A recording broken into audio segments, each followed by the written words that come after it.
I have 10 o'clock. I will call the Harrison County Commission meeting for Wednesday, July 10th, 2024 to order. If you will rise and join us in the prayer and pledge, please.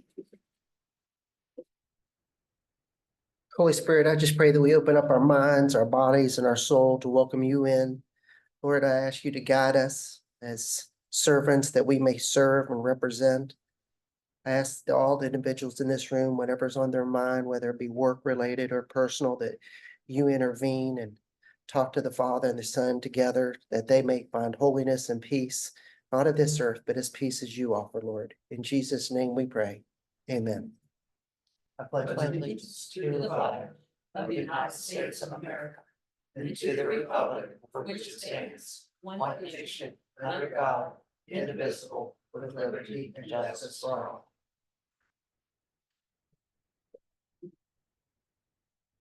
Is there anyone signed up to speak? There's not. Is there anyone on Zoom that wishes to speak publicly? Anyone on Zoom wish to speak publicly? Hearing none.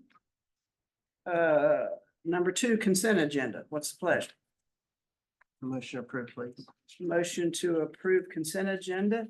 Is there any discussion? Hearing none, all in favor signify by saying aye. Aye. Aye.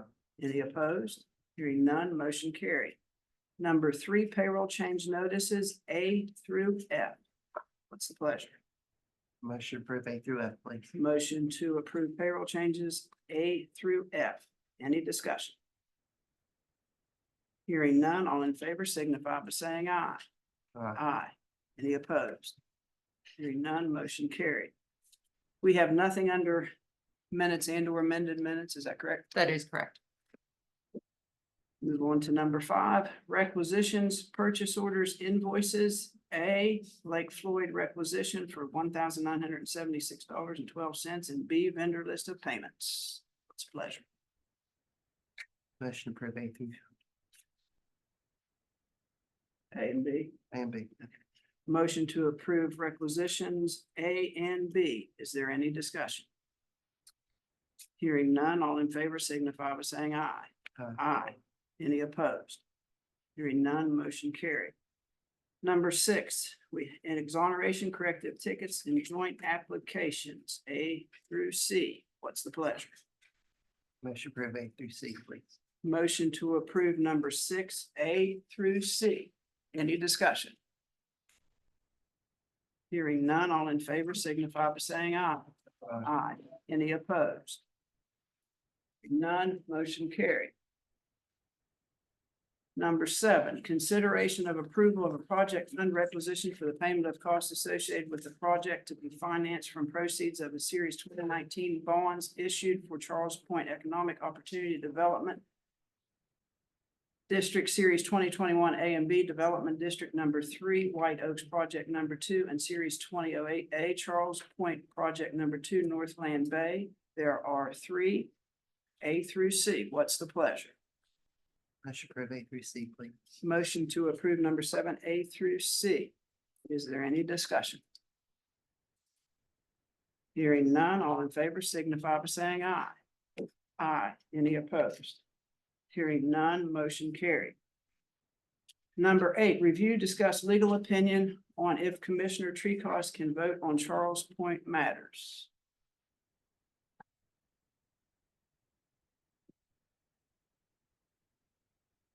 Madam Administrator, Madam President, I'll make the motion that the county attorney, as opinion be part of the record read out loud, please. Motion's been made to make the opinion part of today's record and that it be read out loud. Is there any discussion? Hearing none, all in favor signify by saying aye. Aye. Any opposed? Motion carried. Want me to read it? Yes, sir. It's dated July 9th, 2024. It says attorney work product, Frank Edward Zimmerman III. It's titled opinion letter, recusal issue. Commissioner Trecost, Genesis Partners, tip voting issue. Harrison County Development District Number 2, Charles Point. And it was sent via email to the county administrator. It's dated July 9th, 2024. States the issue, Commissioner Hinkle requested a written opinion addressing whether or not Commissioner Treecost must recuse himself from voting on matters which involve Genesis Partners, James A. Corton, and the proposed extension of the termination date related to the Harrison County Development District Number 2, Charles Point, based upon a campaign contribution from James A. Corton in the amount of $2,500 on April 4th, 2024. Then it has a bracket, it says as reported in Commissioner Treecost's first quarter campaign financial statements. It then goes into documents reviewed and interviews conducted, and these are bullet point items in the opinion. Reviewed the first quarter 2024 West Virginia campaign financial statement, pardon me.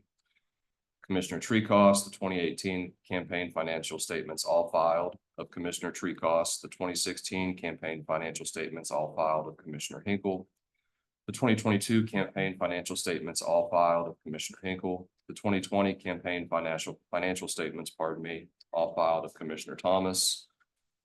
6/27/2024 interview of Commissioner Treecost, and there's a bracket, it says subject matter primarily related to total campaign contributions in 2024 campaign as final 2024 campaign financial statements have not been filed. As the final bullet point is miscellaneous discussions with County Administrator Laura Pease related to this issue. Then it goes into a background/answer section.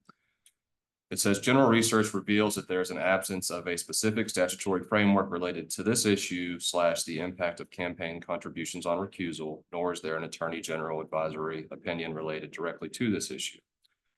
There is a general conflict of interest statute set forth within West Virginia Code 715A, but it does not have application in this factual setting. It says see West Virginia Code 715A, stating that each county commissioner present during any county commission meeting, when any question is put, shall vote unless he is immediately and particularly interested therein. Before such question is put, any member having a direct personal or pecuniary interest therein should announce this fact and request to be excused from voting. The disqualifying interest must be such as affects the member directly and not as one of a class. Side note, not in the opinion, there was not an attorney general or really any common law interpretation of 715A. Further, the Harrison County Commission does not have internal policies and procedures related to campaign contributions, disclosures, or voting / recusal, which could be applied to this factual scenario. Nor is there any record in the last several years of any county commissioner recusing himself or herself from voting due to a campaign contribution. Concerning the campaign contribution at issue, the contribution from James A. Corton was in the amount of $2,500, and per the interview of Commissioner Treecost conducted on June 27th, 2024, Commissioner Treecost's total campaign contributions to date total approximately $25,800. And then their brackets, this will be confirmed once final financial statements are filed. Thus, the campaign contribution from James A. Corton represents less than 10%, bracket 0.097% of the total campaign contributions received by Commissioner Treecost to date. By way of additional background, all three current Harrison County Commissioners' campaign contributions from their most recent election cycles were reviewed in the context of campaign contributions, voting recusal, to examine past practices related to this issue. Additionally, given the lack of internal guidance or statutory guidance, deference was given to West Virginia common law to analyze the concerns raised by Commissioner Hinkle. The most analogous West Virginia case, and then there's a footnote to footnote 1. It says the most analogous foreign reported case located was from Colorado and aligns with the findings expressed herein, and that's the Laporte case. It's a county commissioner case, and this is not in the opinion. It's a county commissioner case out of Colorado. There were approximately, and this isn't in the opinion, there were approximately 28 opinions nationwide, which involved county commissioners, campaign contributions, and recusal issues generally, but this was the most specific when I went through those cases. Back into the opinion, let me start with the paragraph again. The most analogous West Virginia case located in researching Commissioner Hinkle's voiced concern is Caperton versus A.T. Massey Coal Company, a case taken from the judicial setting, which by analogy can be extended, to West Virginia County Commissioners whose functions are, among others, quasi-judicial in nature. Not in the opinion, but y'all used to actually be the county court. In Caperton v. A.T. Massey Coal Company, A case which emanated from West Virginia political campaign contributions, the United States Supreme Court explained that most matters relating to judicial disqualification do not rise to a constitutional level. The United States Supreme Court characterized the Due Process Clause as setting the constitutional floor, with the ceiling set by common law statute or the professional standards of the bench at bar. And there's some case citations which I'll omit. The court recognized that the states are free to adopt recusal standards more rigorous than due process requires, and that generally the Code of Judicial Conduct provides more protection than due process requires. Accordingly, most disputes over disqualification will be resolved without resort to the Constitution. Within this constitutional framework, the Caperton Court, considered whether a litigant's $3 million in spending in support of a justice's election would create bias in favor of the litigant, requiring the justice's recusal, which generally mirrors the question raised here by Commissioner Hinkle, which is, does a campaign contribution received from the principal owner-operator of Genesis Partners, James A. Corton, require Commissioner Treecost recusal from voting on the proposed TIF extension, which is currently proceeding through the publication/public notice process at the Harrison County Commission. By way of additional background, in Caperton, a West Virginia Circuit Court had entered a $50 million judgment against a coal company. Before appealing that judgment to the West Virginia Supreme Court, the company's chair contributed $3 million to help elect a candidate to unseat one of the court's incumbent justices. The chair's $2.5 million contribution to a political action committee and $500,000 expenditure for direct mailings, letters, and advertisements were triple the amount spent by the candidate's own campaign and $1 million more than the total expenditures by both candidates' campaigns. The candidate won the election and, as a new justice slated to hear the appeal, denied the opposing party's motion for recusal. The new justice was later part of the 3-2 majority that reversed the judgment against the coal company. That's in the Caperton case. In concluding that the justice's failure to disqualify himself violated due process, the court made clear that not every campaign contribution to a litigant or attorney creates a probability, not every campaign contribution by a litigant or attorney creates a probability of bias that requires a judge's recusal. However, under the extreme facts of the case, the court held the probability of actual bias rose to an unconstitutional level for two reasons. First, the court observed the chair's campaign contributions in comparison to the total amount contributed to the campaign, as well as the total amount spent in the election, had a significant and disproportionate influence on the electoral outcome. Second, the court noted that the timing of the contributions was critical, as they were made before the coal company appealed the judgment, when it was reasonably foreseeable that the case would be before the newly elected justice in Caperton. Thus, the court determined that the timing of the contributions, along with the disproportionate influence that the donations had in placing the justice on the case, created such a high risk of actual bias, the justice's failure to disqualify himself violated due process. And then there's a 11th Circuit case. It says, noting that Caperton's holding was narrow and limited to the extraordinary situation where the probability of actual bias rose to an unconstitutional level. Applying the logic and reasoning of Caperton to elected officials is appropriate given the underlying logic of Caperton, namely that in certain extraordinary situations, campaign contributions can create a constitutionally impermissible risk of actual bias on the part of an adjudicatory decision maker, for example, a county commissioner. Here, I cannot say that the probability of actual bias rises to an unconstitutional level under Caperton such that recusal is required. James A. Corton's campaign contribution to Commissioner Treecost was not so extraordinary, in comparison to other contributions that have had a significant and disproportionate influence on the election or Commissioner Treecost status as a commissioner. In contrast to the contributions in Caperton, James A. Corton's contribution was generally proportional to those from other supporters of Commissioner Treecost, and it made up less than 10% of the total amount his campaign raised, and a similar percentage of the total Commissioner Treecost has spent in the election cycle to date. It's obviously still ongoing. Additionally, the at-issue campaign contribution significance is weighed down by the public review and approval process of the proposed TIF extension, as well as by the general oversight of this process by the West Virginia Department of Economic Development. That's by statute. To expand, a notice of public hearing regarding the proposed extension of the termination date related to Harrison County Development District Number 2, Charles Point, is currently outstanding, and interested stakeholders, both local and statewide, remain able to voice concerns before the Harrison County Commission prior to the ultimate vote on these issues. Finally, it should be noted that campaign contributions, which constitute a small percentage of overall contributions received by a county commissioner, have not caused concern in other factual settings or required disclosure/recusal, given that they do not rise to such a level within the framework of Caperton. See 2022 Commissioner Hinkle, third quarter financial disclosure, disclosing a $2,800 campaign contribution from William Freeze, a co-owner of Harvest Care, with Commissioner Hinkle having participated on issues related to Harvest Care Medical on behalf of the Development Authority and the County Commission.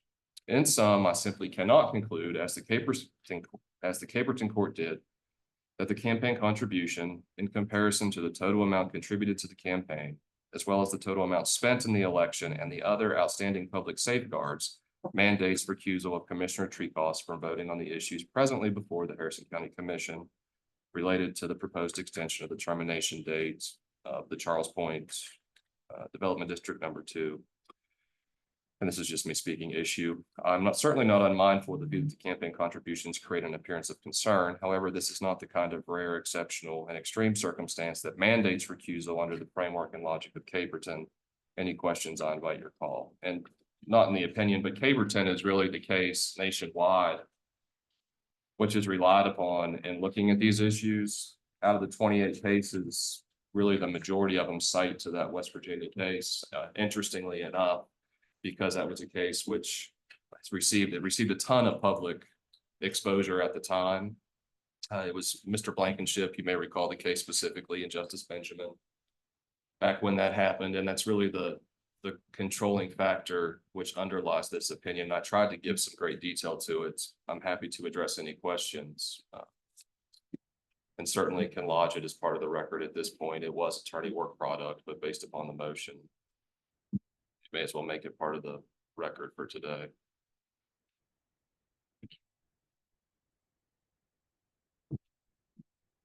Think further on. Yes, I do not represent Harrison County Development Authority. Presently, you don't. That's correct.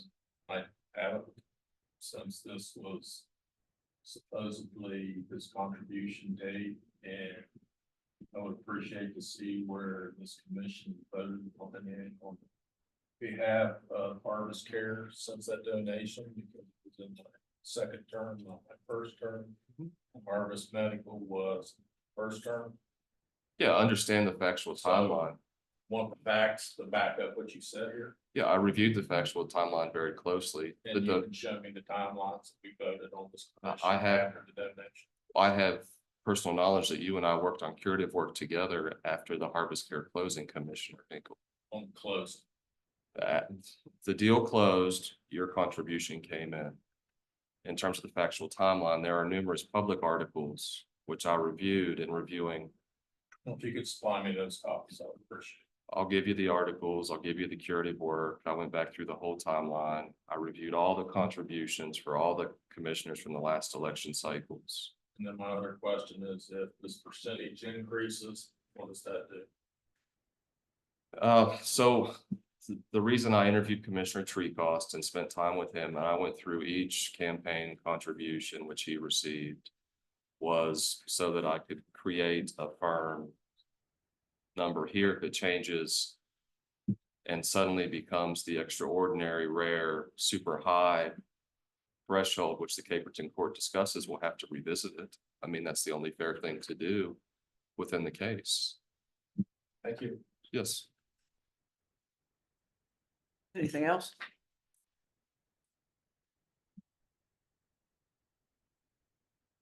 We have a 10:05 special funding request from Task Force on Domestic Violence, Hope Inc., requesting $2,000 for operation of shelter and services for Harrison County victims. Joseph Spatafor. You're hiding back there. You want to?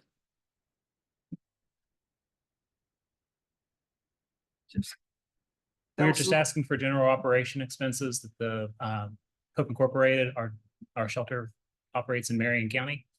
And we operate there for Harrison County residents, also Marion County, Lewis County, and Gilmer County and Doddridge County. We're just requesting the $2,000 to help with our operational budget for items that certain grants that we do receive don't cover, or specific expenses that we incur for victims of Harrison County. How many, I'm just curious, how many from Harrison County do you? Would you say a number?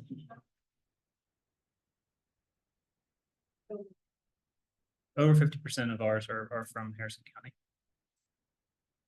The shelters there. The shelter is in Marion based off of the donation of land and building that we received. It was at one point in Harrison County.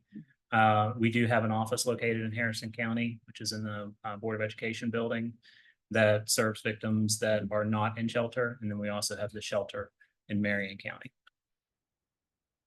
For logistical purposes, it's easier to have one shelter as opposed to, so we do utilize hotel rooms from time to time, just because we do have victims in Gilmer County. We do have them in Doddridge County and Lewis that it's just not feasible for them to flee to Marion. So we do have that option as well.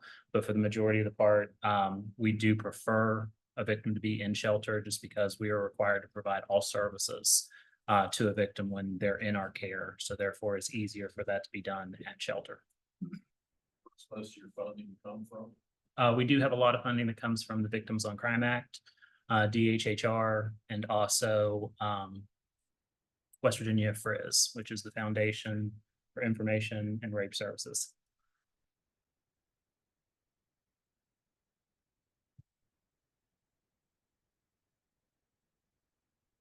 And the necessary paperwork was filed. Say 50%, you think it's coming from Harrison County? Yes, we do receive a majority of our victims from Harrison County.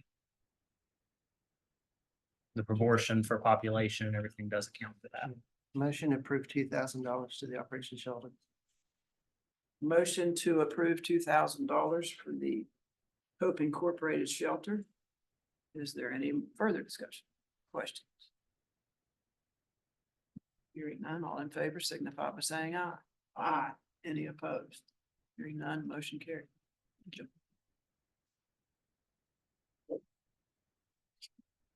1010, special funding request from West Virginia Italian Heritage Festival requesting $3,000 for helping and covering the cost of entertainment, which is free to the public. Bill Boyles. See Bill. Is Bill on Zoom? Motion to approve $3,000 to the Italian Heritage Festival.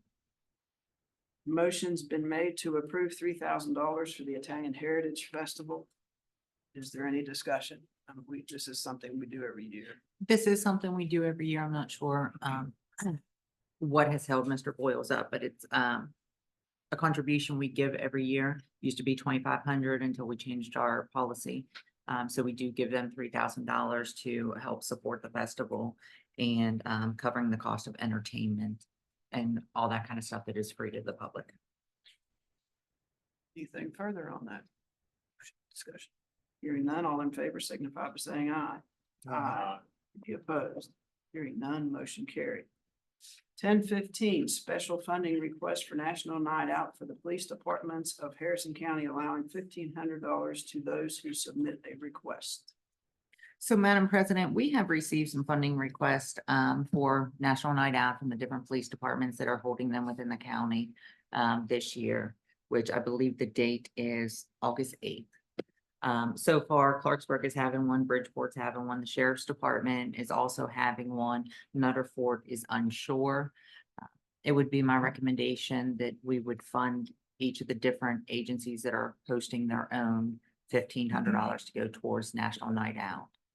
At this point in time, it would be those three, unless someone else decides to have their own. Motion approved $1,500 for those that apply. Motion to approve the $1,500 each to those that apply. Any more discussion or any discussion? A deadline on application. We can, They apply right up twice. I would say they can apply up to the date, submit their application up to August 8th. Anything after that wouldn't be valid. You want to add that to your motion? Yeah, Just for clarity. amendment. Amend to include in the motion, Thank you. application submitted up to August the eighth. How's that? And I apologize, it is August 6th on Bridgeport's letter, so. But, so the first Tuesday, or the Tuesday in August. Any further discussion? Hearing none, all in favor signify by saying aye. Aye. Any opposed? None, motion carried. Okay, number 9, review, discuss, consider McKinley's contract for new animal control facility. Madam President, I would ask the commission to table number 9 and 10. The contract and everything is not ready for discussion or circulation. We actually have the kickoff meeting and meet with McKinley tomorrow. So I would request at this time, we're not ready for 9 or 10, that we would table those items. Just the kickoff meeting. Yeah. That we get together and go over the plans and everything of what we had talked about. And originally we sat down with McKinley, this has been over a year ago. So to go over everything, exactly what we want them to do so that we can finalize what our vision is for them to be on this contract, and then to approve the contract and approve the design. So this will be brought back for commission approval. We'll discuss you think you want. Yes, sir. It'll come back for commission approval for the contract and also for when McKinley goes out to bid. I think we would approval from a put the contract on the building. Septic system generator. But we're still going, I haven't been told whether we're still going with adoption areas. Cut that down, cut our costs down. I think there's a lot of things that I would guess the commission should be involved in and make a decision on the final cost. What we want to have in the contract. Oh, absolutely. Those, I think we can get rid of, square footage and reduce its cost. We're gonna build right where we're at, they want to duplicate the services that the, Humane Society already supplies. Voice my opinion that the building right on the edge of the flood. Hope we can have a meeting after we work with McKinley for this commission to discuss what kind of money we're going to spend with the contract. I'm even more confused how, without seeing the design, we're going to pre-approve to go out to bid for the facility. Well, the rough draft of the design was provided, This, a rough draft of the design was provided, yes. this Just to is give what you an we're idea. saying. It'll have more specific details, of course, when we go out to bid, but I'm just saying a design was presented to commission for you guys to look at. And we had two different options, whether we're going with the new building or whether Right. we're going with redoing the current I building. understand how it works. That's what I'm trying to understand is we're talking about a contract for animal control facility. That I've got a rough drawing, but nobody's ever actually sat down and said, this is what we actually want. This commission's never said this is it. We're keeping these adoption areas now. We want to do something different Well, this can be part of the discussion tomorrow, can it not? and approve it. I thought that's the reason why she asked me that. Well, she can come back That's with I'm what asking. she learns tomorrow, David. Exactly. My understanding is she has some information from you to ask them about. Is that not correct? That was 8 months ago. I'm asking Laura. Well, that's 8 months ago. Well, we're here today. So she's going to meet with them tomorrow to find that out. Am I correct? You are correct. Okay. And I'll make the motion to table the two items. And also for your meeting, as part of discussion, be cognitive of the two grants. So, we have already got permission from Senator Manchin for one. And then we're waiting on the abandoned mine grant. So we're not gonna be able to do any more than the environmental testing, preparation and landscaping, as well as the survey in between now and then, or would affect the grant. So the earliest this project could start would be the January 2nd. So make that part of your discussion with them. Because you don't want to affect the possibility of getting the grant money. But at the same time, I will make the motion to table both, and you just be cognizant of making sure we don't lose the opportunity to use somebody else's money for this project. Okay, the motion's been made to table number 10 and 11. Any further discussion? Hearing none, all in favor signify by saying aye. Aye. Any opposed? Okay, hearing none, motion carried. Number 12, review, discuss, consider adoption of a resolution in order which would approve the execution and delivery by the commission of documentation necessary to extend the drawdown period for available project funding from May 1st to December 31st, 2024 for the amended and restated subordinate tax increment revenue bond series 2021B taxable development district number 3, White Oaks. Madam President, I believe that we skipped number 11. We Oh, tabled 9 and 10. Sorry, 9 and 10. I'm Let's go sorry. ahead, let's go ahead and do 12 and then we'll go back. Or we'll do whatever you want to do. Madam No, President. can we do 12, take it out of order and then we'll go back? Is that all right? Or are you up against it? Okay. So what's the pleasure on number 11? I circled the wrong ones. That's my bad. Or number 12 that No, number you just 12, read. dear Lord. Motion to consider, a motion to adopt resolution and order, please. Okay, motion to adopt the resolution in order under number 12 Yes, for White Oaks. yes. Is there any discussion? Mr. Raymond, have you gone over this?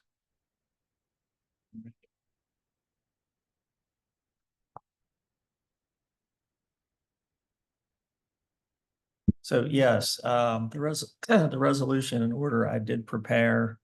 And it authorizes a first, actually, I think a second supplemental trust indenture. You all had previously acted to increase the amount of those bonds that were available. And now this is an extension of the draw deadline. But same project, the remaining parameters remain the same. The only change is that they'll have until the end of the year to fund those bonds and expend the costs associated with the bonds on the project. For the end of the year. Further discussion on item 12. Motion they don't make it by the end of the year, with other resolution. It would require another extension, yes. This is second extension This is the first. first. The other change was to increase the amount of the bonds to accommodate the scope, the revised scope of the project. We have a copy of that revised scope. Yes, that was a part of the project, the last project plan amendment that was done outlined the project area and had cost estimates that were associated with that.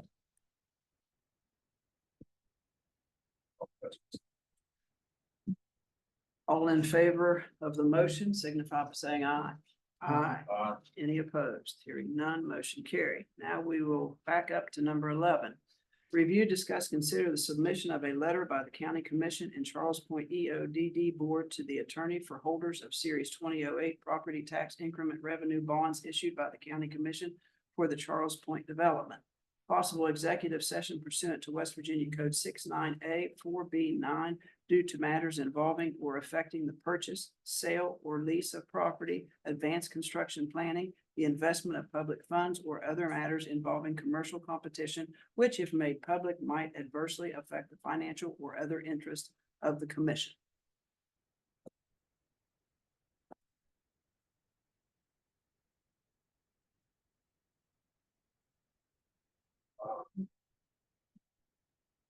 trying to understand. I have not seen this letter. I don't know what this agenda item is about. I hate to think that at 10:35 today, I'm being expected to vote through a document that hasn't been made available to me. I believe you emailed that, did you not? To Laura and to yourself. But I thought you sent one to everybody. No. No, so I received the email. I did not see it until first thing this morning. I did send it to all the commissioners first thing this Okay. morning. I do have, Saw an email. I do have copies printed out for everyone as I well. don't really care if you give me a copy now or not. I think it's very unprofessional to be asked to vote on something today. I haven't had the opportunity to look at it or talk to council. I have no idea what this is about. It says EODD board, they authorized this.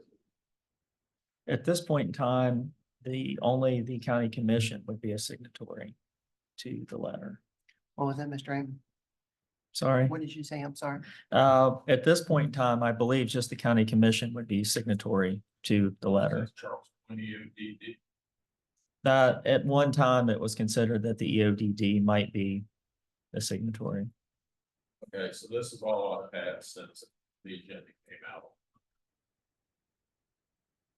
So So I just want to know how we're supposed to act as commissioners. And vote on something for the public that I haven't seen, and unless somebody gave it to Mr. Treecost, I don't know how he can vote on something he hasn't seen. I read it this morning. Well, you got it this morning, so who gave it to you this morning? Laura. Or, just like she gave it to you. It was in an email. An emails. I move the table. Motion's been made to table, number 11. Any discussion?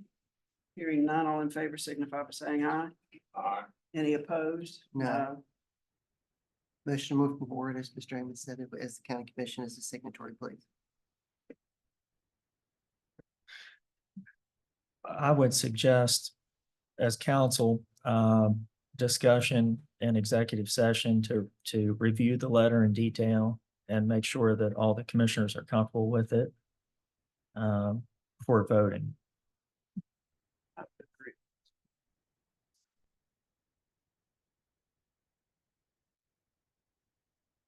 I think that you all at least vote as commission, or at least this commissioner, I don't care if you sent it to me this morning. That's ridiculous on the day of the meeting. I would request 1 hour, to sit down with council personally, go over. the Ben, you want to make a motion to go into executive session? Trey, what number would that? Sorry, Based on, there is no based on, there's no legal reason. okay, So there's a reason stated in the agenda item, which I believe qualifies as an executive session, especially at 6. Which I've read. okay. And what reason is that? It's due to matters involving or affecting the purchase, sale, or use of property, advanced construction planning, the investment of public funds, or other matters involving commercial competition, which if made public might have pursued that financial or other interests. So we're saying that this letter will affect the financial interest of the Harrison County Commission. I'm asking. So the exemption doesn't require, it says public might adversely affect the financial welfare. Yes, And Mr. Raymond certainly speak in greater detail about the county commission's interests and the multi-party relationship that Paul said that I can. That's okay, Mr. Attorney, and I'll make a motion right now to give it. well, I think we need to know why we're going in. Pursuant to 69A49 or 4B9, correct? Yes. So, Mr. Raymond, you're saying this directly affects the Harrison County Commission. Okay. All in favor signify by saying aye. Aye. Aye. Opposed? Um, Motion carried. I'd also like to invite Mayor Bridgeford in the meeting. No. By call vote, Calling the vote. So if I'm calling the vote now, Pat, you guys gotta make a decision. If each thing plays that to them. Can we please just vote on this for the record? If we're gonna invite You know what? people in or out, we try to. We should have done that in the motion, correct? Should have been in the motion to invite someone. I guess we should have done that first during the meeting, should have given us a chance. Oh, I see Mike Romanos, if you want them in too, Mike? I'm the EODD chairman, if you'd like to be in there, I'm certainly ready. Well, I think if both of them ought to be in there. I don't have a problem. Only thing I can serve out of an executive session. All right, so We invite people all the time in executive sessions. Can we please? who, just do who that? who all are we saying is going to be in the executive session? Everybody? You tell me.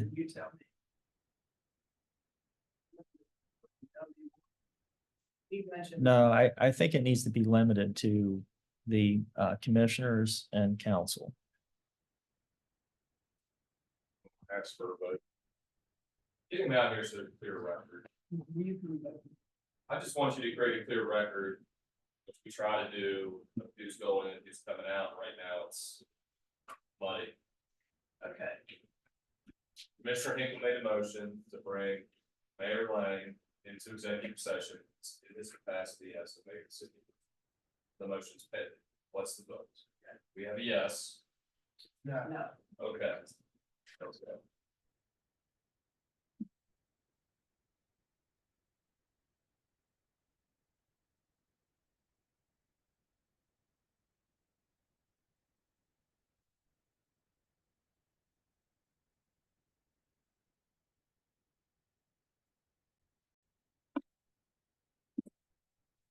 what's the pleasure on number 11? I'll call the question for the commission Okay. president's signature.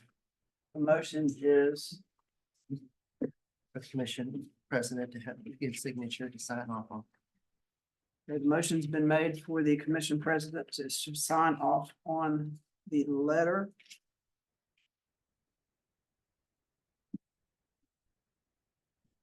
To the attorney for the holders of a series 2008 property tax increment revenue bonds, correct? Yes, ma'am.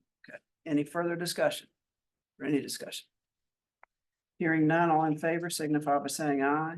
Aye, opposed? Motion carried. Number 13, review, discuss, consider creating a county rail trail committee. Madam President, this was my item to put on there to talk about, creating a rail trail advisory committee. Possibly someone from the different entities, from the different cities, and municipalities that it goes through, and those who utilize our rail trail system. I personally think it's a good idea. We need some attention needs to be given to the existing trails. And I think we need to get some people that are in the know with the trails. And also our maintenance department needs some help. I don't know how we address that, but that's something that needs to be looked at as well. We just need to figure out a way, if we want to do this, and how we go about doing this, because I know there are some people that would probably love to be involved with something like this. That's just my 2 cents. And it would be my recommendation that it's just an advisory committee for the commission. I would ask staff to bring back some parameters on what they see the committee's functions, size. And then for the commission then to take that under consideration and then discuss appointments.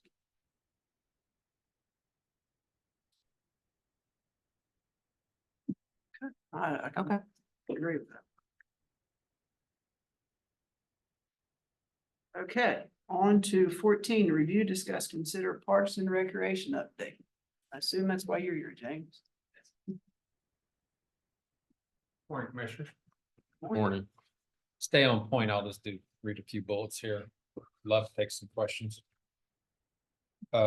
We did an assessment of all the parks. First with safety and maintenance that we're addressing first at this point. We are also talking and working with the public citizens. We've done surveys. Right now, we've had about 500 responses. Yeah, Hear me now? there we go. Had about 500 responses, hope to get about 5,000. There's a lot of people that are excited about getting involved in different events and recreation, different organizations. I think we could use the parks to facilitate these. We're not leading them or telling them what to do. We're just facilitating to have a place for, the citizens. And there's a lot of people out there that want to bring back family events, simple things, different organizations, everything from cooking, car shows, just everybody's hobbies, recreation, whatever they like. And I can get back to you guys when I have all that done and give you some information on what was returned. I'll give you a few bullet points. We've done a lot. The Harrison County Parks and Recreation Complex, we've landscaped the area, removed dead trees, shrubs. We still got to put some more in there. The Burberries, they've been outlawed in a lot of places, and we have a lot of those out there. If you get stuck with them, I don't know if you guys, it's like a bad bee sting. So we're kind of just removing all those. Haven't taken them all out yet. We're replanting. We have got estimates on restrooms out there. We have the kids walking and everybody else walking across the road. We got one tiny bathroom out there right now for the whole park and the maintenance area.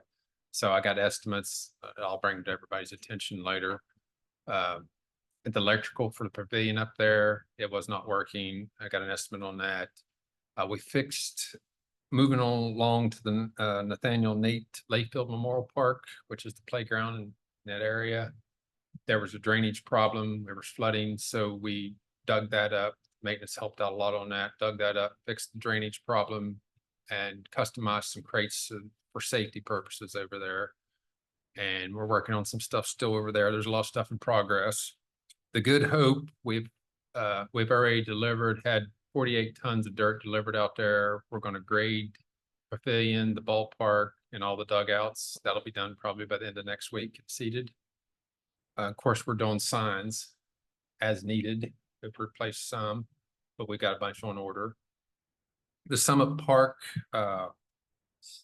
we have had contractors. There's two buildings out there that's kind of fallen in. One's the old concession stand. The electrical is kind of like dangerous in one aspect. I had someone out there actually yesterday where we could tear down the small concession where the main panel comes in, place it on the older concession, and the wire that runs up on the hill, I'll try not to complicate this, runs up on the hill is actually on the hand railing, and the steps has been removed.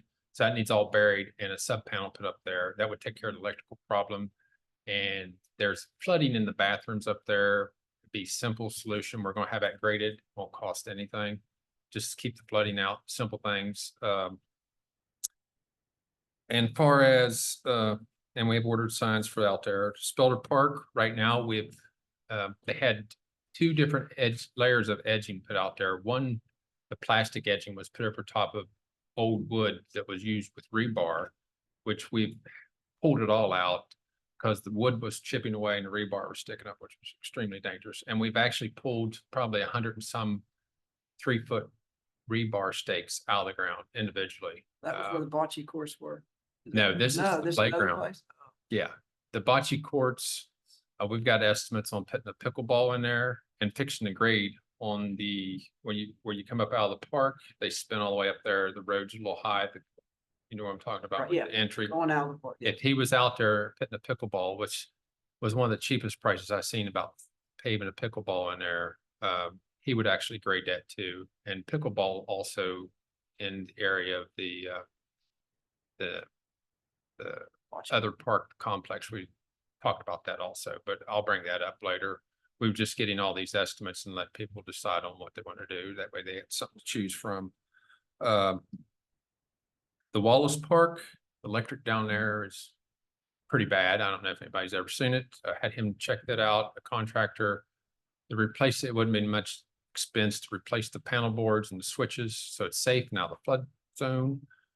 And also did a estimate on the bathrooms up there, also out of the flood zone, which is up the edge of the property. And of course, we're going to remulch it down there. The Summit Park right now, or not Summit Park, excuse me, Spelter Park. We're putting wood chips in there, replacing where the rock is. We're putting about 8 to 12 inches in there. And we're looking at the survey, what people want as far as before we do anything with any kind of recreational activities over there. And there's a bathroom at the Spelter too. We had an estimate on it. It already has water in that location, so it'd be relatively cheap compared to. I have a couple estimates on that, which we'll get all the rest of the stuff and get back with everybody on that.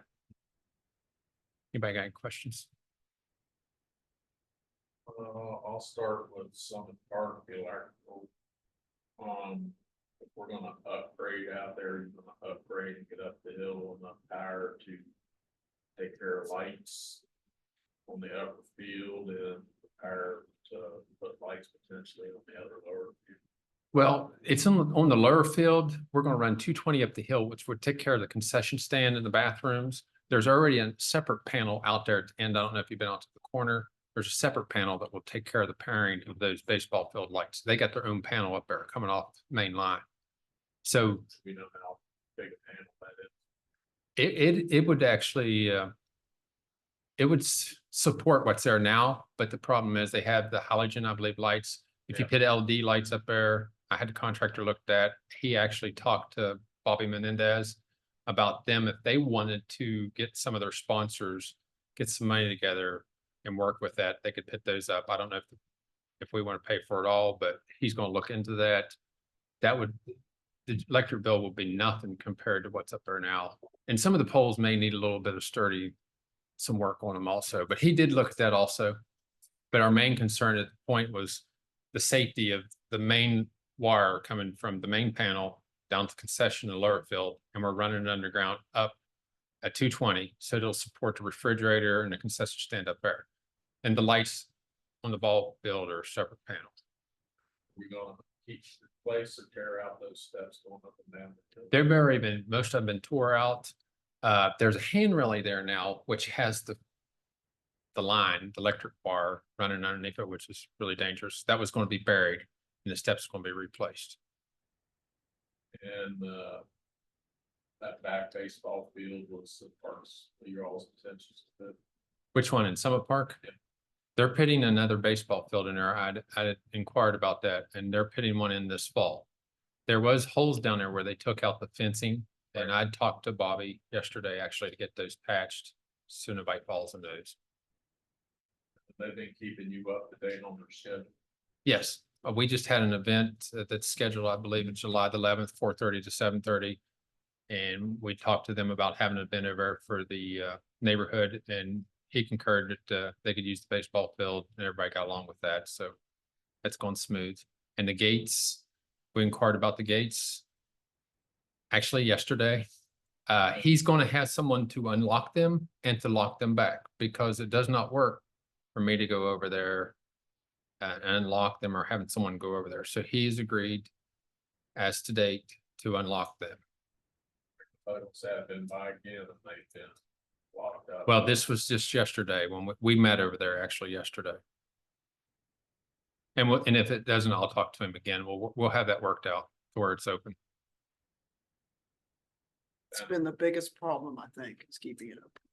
Yes, I and, did and go I, by there I a was couple going weeks over ago there, as but well. I was going over there, someone was going over So, there, but since they pretty much used the park the most, I told him, he said he had somebody that he could do that. So, we'll see how that works out and hopefully that'll Keep work an eye out. on that, please. Well, we'll go over it for a week or so and just make sure it's being open. Good hope. Alternate done on baseball fields. Now, the baseball field, I was gonna bring dirt over there, but I'm holding off on that because I don't see anybody using that at a time. The grass has grown up and it's late in the season. I don't know if it'd be to tear the sod and redo that area would be worth it at this point. I've got to talk to some people who's interested in that. And make sure someone's gonna be playing baseball over there if we go back over there, because I was gonna have the dirt, it's a little bit of sand and brick delivered out there, but I held off on that until I get a hold of them and see who's gonna utilize that ball I field. mean, maybe that's why they're not using it because of the shape it's.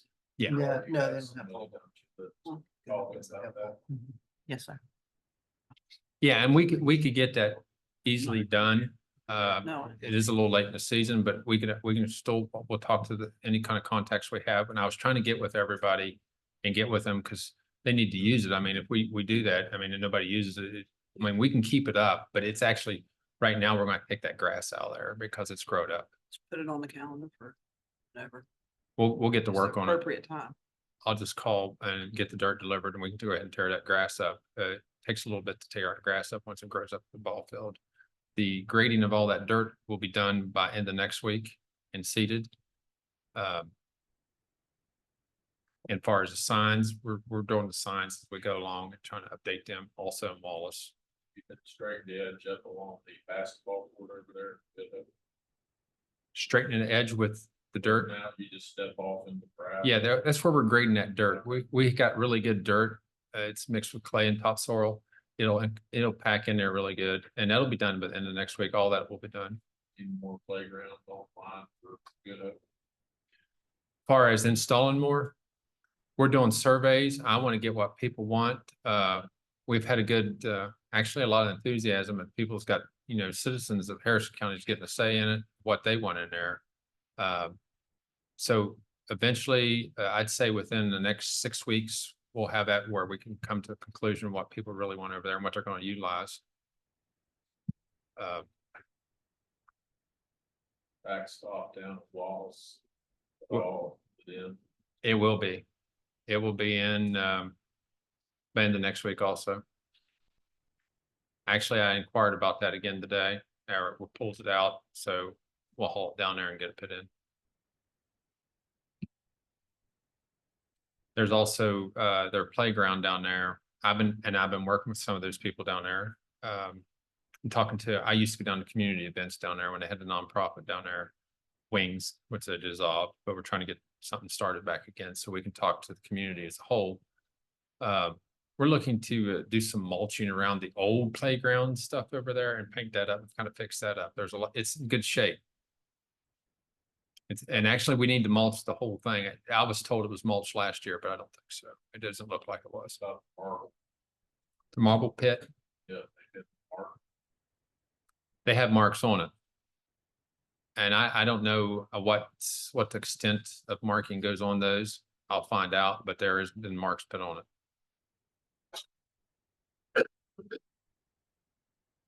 We actually, a couple of the houses that surround the parks, they've actually been written up. One of them down in Wallace. We got a few, I won't comment, but we got a few somewhere else that needs taken care of, so we're working on that. Well, I just want to thank you. You've grabbed the bull by the horn, and I think you're doing a great job. Thank you. And I did attend Spelter's family gathering a couple weeks ago. And Donna and the girls did a great job there.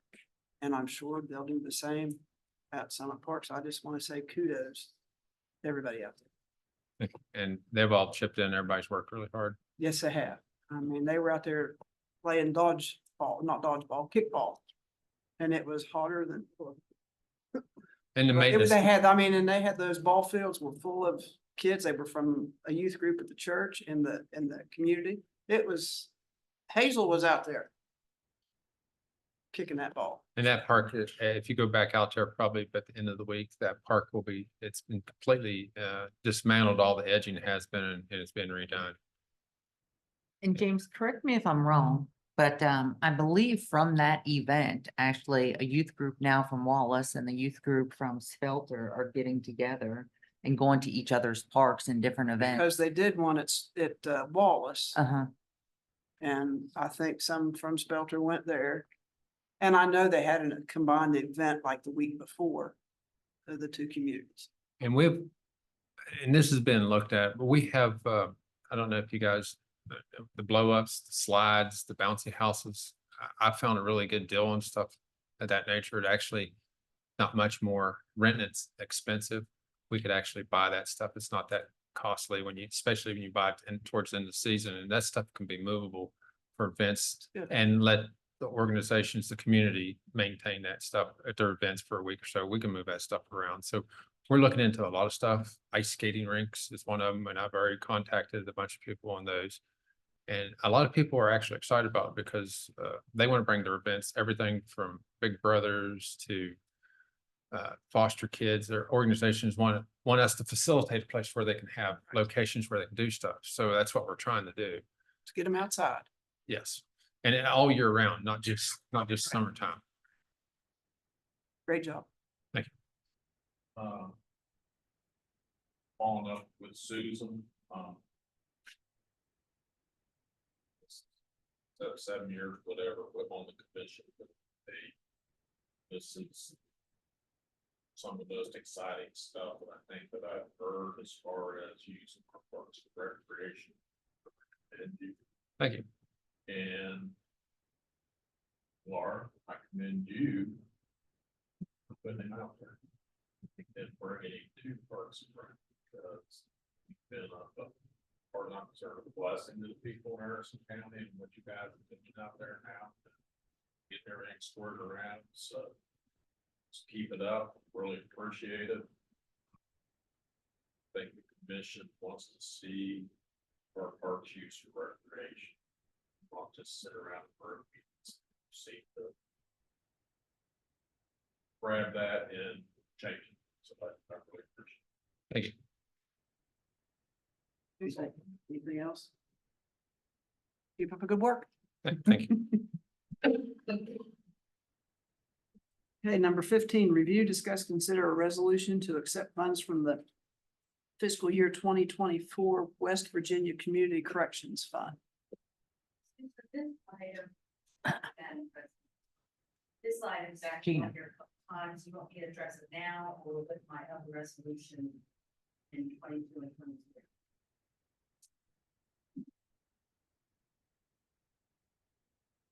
Why don't we just do them all together? Does anybody have an issue with her doing 22 and 23? Go for it. Still both now? Well, don't we have 3 then? Well, there's 2. 2 for, So There's- 15 and 23 Yeah, aren't the it same. got duplicated. okay. Yeah, so that's, okay, yeah, okay. so actually 22 and 23, however you Okay. want to look at it. But where, for number 15, which is the same as number 23.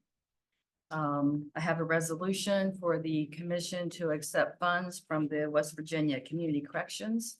And it's to partially pay for 3 of the counselors that we have in community corrections. It's the grant that we get every year. And it's 30% match, which is all out of the community corrections fund. And so that's no issue there. But it's just same monies that we get from them and asking to approve your signature on my documents, grant documents. Okay, and then 22. 22 is a resolution to apply for the fiscal year 24 HAVA money, which is Helping America Vote. And it's a grant that John, our county clerk, wants to buy some equipment. I believe he's already bought an election tabulating computer. And he wants to get another one, which would be covered under this grant. So this is just authorizing me to be able to apply for this money. So you need a motion to have the president's signature on all your items. And 15 and 22. Is that your motion? Motion to approve resolutions and affix signature on 15 and 22, is that correct? Okay. Any further discussion? Hearing none, all in favor signify by saying aye. Aye. Any opposed? Hearing none, motion carried. Thank you, Gina. How many years have we been getting the community correction? Since 08. I knew it'd been a long time. Okay, number 16, review, discuss, consider update from Sheena Hunt, the Executive Director of Region 6 Planning and Development Council.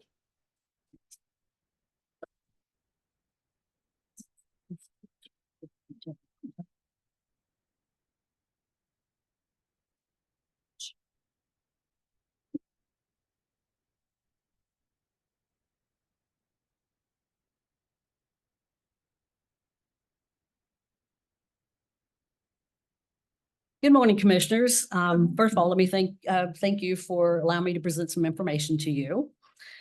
The agenda states that I'm providing an update, but my information that I'm going to present is in response to a request our office received about 3 weeks ago. But before I get into that, if you don't mind, just a brief overview of the regional councils and Region 6 in particular. There was 11 regional councils that were created by the state legislature in 1972 for the purpose of regional economic development. Excuse me, sorry. My state code required members for Region 6 includes 6 counties: Doddridge, Harrison, Mary, Monongalia, Preston, and Taylor, and the 39 municipalities within those counties. There are specific industries identified as members and several at-large members for a total of 68 board members for Region 6. I've been employed at Region 6 nearly 20 years, with the last almost 8 years as executive director, and I also continue to administer projects. Our staffing includes 2 full-time project administrators, a full-time support staff, a part-time project specialist, and a part-time accountant. Currently, the agency is managing about 70 projects, mostly water and sewer, with a value of about $250 million. Now, to the crux of why I'm here. As I mentioned, about 3 weeks ago, we got a call from somebody representing Harrison County Commission. One of my staff people took the message, didn't get a name, but the message was that there was a request for our financial statements and our minutes for 2020 through 2024, and they were to be emailed to Commissioner Hinkle. And even though the Harrison County Commission hasn't been engaged with Region 6 for several years, I felt that this request for this specific information was rather odd, given that the communications have been lacking and had been very limited over the years. And especially since the request came after my attendance at the June 5th County Commission meeting. It seemed to me that this was going to be a gotcha situation, something that they were looking negative for to get Region 6 on. This is just a feeling that I got, and that they could maybe find something negative in the minutes or the financial reports. Region 6 does have regular quarterly meetings where a quorum is present. If you look on your cover sheet, there's 2 December meetings that were canceled, and those were due to COVID. They occurred in 20 and 21. Prior to all meetings, all members are mailed the agenda, the previous minutes, which includes an executive director's report and financial statements. And these members include the designee for county commissions and mayors, as well as mayors of municipalities, as well as other members. All the members that are part of our board are given the opportunity to review the information prior to coming. And they are welcome to come to the meetings, to gather information, to learn what's going on, get updates about our activities that we offer through Region 6 and all of our projects. Excuse me. To me, this feels like this is an attempt to impugn Region 6's integrity. However, as executive director, I have nothing to hide, and nor do any members of our board that attend the meeting. Region 6 is transparent with all activities and services. Our board is very well informed about what's going on. They come to meetings. Unfortunately, it's the same people over and over, but we appreciate them being there, and we always have a quorum. So the requested information includes the financial statements, which are in the minutes.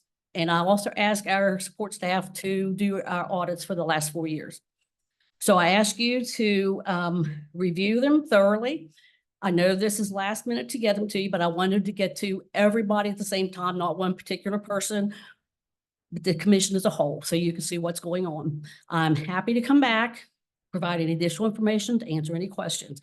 But please note, as you review the financial statements and the audits, we have done extremely well for the last 8 years as me being director, and I'm not bragging on myself. We have maintained consistent revenue or increased our revenue, and we've always been under budget every year. Excuse me. I would also like to personally invite, and I think Mr. Trees-Cost, you are representative of the board. Unfortunately, we haven't seen you for a while. But we do invite you to come and welcome you to attend our meetings to find out what's going on. You'd be surprised at the projects that we have, what resources we make available to our communities, which really have a significant value to them. We work with public service public service districts, as well as municipalities. They take advantage. The larger communities don't necessarily, because they have the capabilities, but it's the smaller communities that don't have the staffing that's needed to be able to monitor and maintain and administer projects. So again, I'd like to invite you all to a meeting. We will be having one coming up. I'm not sure the dates, third Wednesday in September. I bet you will get a message. And I think Laura, maybe that comes to you as well. Okay. I think all of you'd be surprised at actually what we do and what we offer. In fact, I'm here today missing out on a FEMA training that we set up down in Fairmont. So those are things that we are involved with and try to encourage our constituents to come to because it is a benefit to everybody in our region. With that being said, thank you for your time and attention. And by all means, once you review the information, I'm happy to come back and address anything of concern. Thank you. Number one, Brenda. thank you for your open communication. During our ARP meetings all around the region, you attended all of them. You were as many of them as I was. So, Yeah. you know, it was exciting to see what we were doing. And thank you for everything you do for everybody. If there's anything we can do on behalf of the county commission for you, we're here to help. Like I said, we do have 70 projects, so we are very busy. But we are happy to take on within our capabilities with the people that we have on staff to assist in any way that we can for you, any of the county commissions, or any of our municipalities and public service districts. Thank you. Thank you. Thank you. Appreciate it. Gina, Yes, sir. I know I'm the one that requested, and it wasn't anything to do with that meetings. This is, I had somebody come in and say that Harrison County Commission had not been coming to the meetings, and that we were kind of on some other cities and other areas that we were being considered not so relevant. You made that comment in the meeting, I made a comment that the county commission was not relevant. but we weren't participating. Oh, okay. I'm sorry. And when asked here in the commission, this information was not there. Mhm. And I don't know who's supposed to supply us this information. But I had the same issue with PSDs. I try to get their financials, their minutes. I read them. And I like to know what is going on, and I have not been part of your group. I think maybe the first year I was a commissioner, I was on your board, but after that, another commissioner took over, and I've never seen anything from you, and this, I find, will help me to get better at what we need to do as a county. Because I get now to see what our cities are doing. Absolutely. And as the minutes, because the minutes for the June meeting has not yet been approved. Once they're approved at the September meeting, obviously, if you attend, you'll have a copy, but we'll make sure that the support staff sends it over to Laura so she makes it available to the commissioners. I'll make sure and everything I get from now on, I'll make sure the other commissioners get as well. I appreciate it. And All thank right. you for All right. sending me every. Thank you. Okay. Number 17, review, discuss, consider paying employees per diem rates for travel upfront. Madam President, I put this on the agenda after our previous meetings with pulling off some travel requests and everything to maybe try to clear things up. Let me pass out a packet real quick.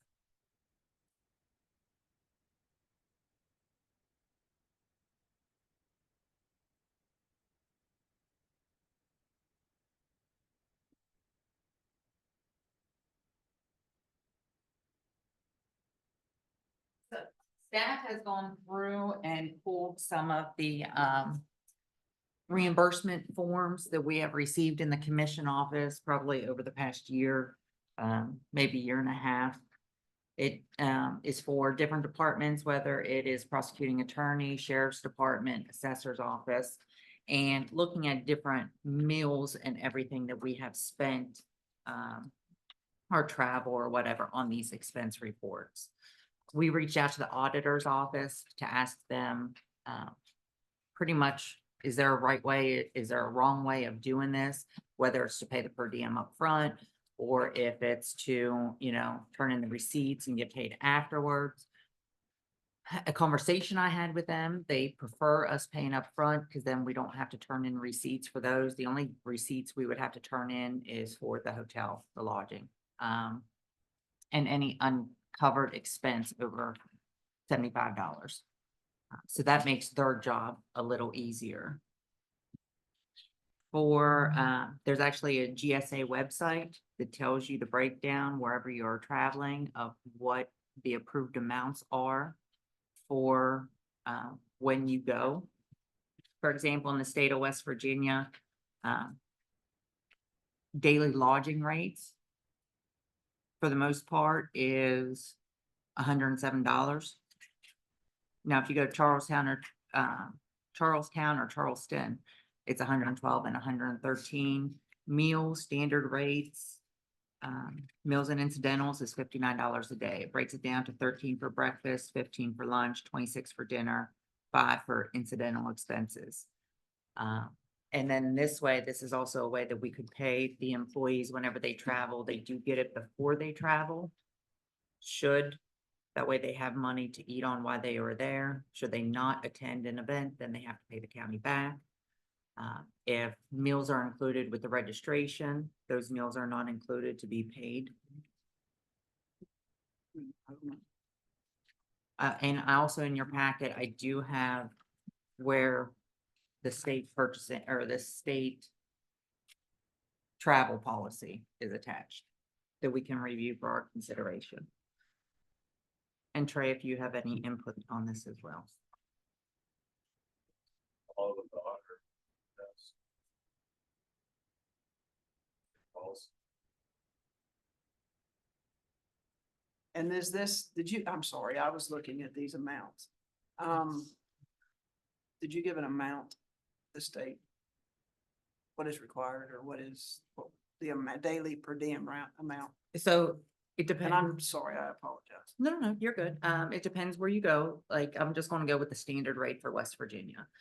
For lodging, they only get $107 for a hotel room.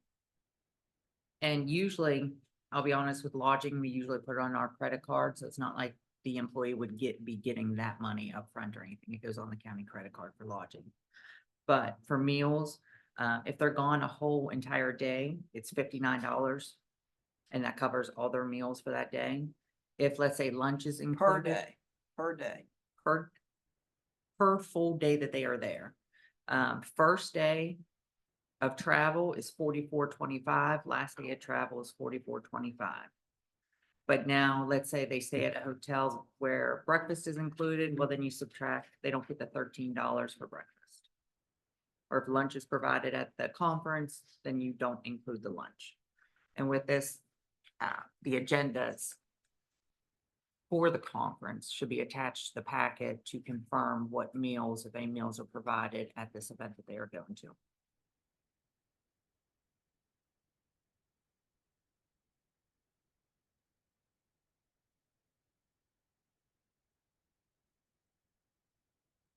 And I know it's a lot of information to go over. I mean, this is just something I want to get the discussion Well, started. This is just my thoughts. I'm not seeing a lot more, a lot of these expenses are a lot less than $59 a day. And So it might make it easier. I have concerns about taxpayer money and giving people money to go and buy whatever they want to. Because I do believe that's gonna cause an issue. That's just my 2 cents. And who's gonna police the agendas? Or are we just gonna let them send them in? I believe when we go through the requisitions that we will, and the girls can be the first line of that. You know, it's up to the elected official who signed it. We've already given we pay them up front before they go? Yes. Are they gonna get them in on time? But that's another thing that we can discuss. Well, if they don't get them in on time, they're not gonna have the money up front to go away to the conference. So that should be an incentive. I know with inflation and everything else, it could help out when someone is traveling. And if I may just jump back to your one comment about some of these meals. Now, for instance, some of the deputies, you might see some of these meals are only like These are 34, probably day trips. 69. These are probably day trips. Are they gonna, if they're transporting somebody, do they get they don't get, No. okay. Unless unless they're transporting someone in the, like the southern part of the state, if they're just So going to they're gonna get regional jail. $59 if they transport a prisoner to the southern part of the state. No, Okay. What are they gonna get? it, 45.25? well, if they're, depending on. I'm sorry. No, you're I'm fine. just- So it depends on what time you leave during the day and it depends what part of their shift. If they are entitled to like a dinner or something, well, then whatever the breakdown for dinner would be, $26. Up to $26. Now, on some Right. of these, Read some of them, I might realize take- that some of these amounts are like 34.69 and 41.23, which yes, on one hand, it's less than that $59 a day, but that's the same person on the same day getting those two meals. So that person right there just spent over $75 on meals for that day. So I should have done the spreadsheet a little different. It's broken down by each receipt versus if you go through and look, there's this one example. Okay, I They should- see. I'm not gonna say the name. Okay, now I see what, okay, I was just looking at the amounts. I'm sorry, I apologize. No, that's fine. I should have had it a little clearer, looking down here. No, It was, I should pay more attention. I'll take.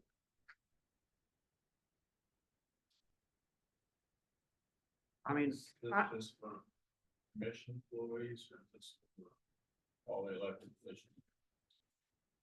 everybody. it would be my recommendation for all elected officials, employees as well. I know there are several elected officials that would prefer this. Nothing. Do we budget travel? We do in their budget. If they burn through it with what you're offering, then they have to come back to ask us if we want. There's that budget line. They have to move money around. Trying to see what the downfall is, just let them, if they want to go through your travel budget, spend it. With our travel budget, I mean, if, no matter which way we do it, one way or the other, if they go through, usually they move money around within their line items as long as it does not come from salary. I think we have gotten that cleared up. So if maybe they have more money in materials and supplies, they can move it to their travel should they choose. I just want to make sure we have an ironclad policy. That's all. We've dotted our i's and crossed all of our t's. That's my only, because I don't want to go off and say, oh, you get $49 a day. Not have the agendas, or that's just. I've seen a lot of stuff that shouldn't be expended. That's my concern. And that's been going on long before I sat here. So this per diem And I rate don't think is that'll cut. by 12/3/11 from statutes, administration travels. That's what you're asking us to go by. That's what you gave us a copy of. Oh, yes, that is the administrative travel rules for the state of West Virginia. Okay. Make a motion to. Yeah. Paying for employees per diem rates for travel upfront as per West Virginia State Auditor's Office Rule 12.3-11 Administrative Travel Rules.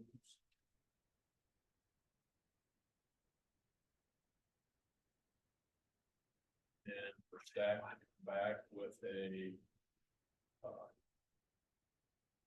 update to our employees handbook.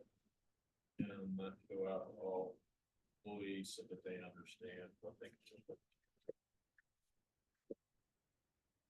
Okay, the motion's been made to go ahead and do the per diem rate. I'm probably gonna mess this all up.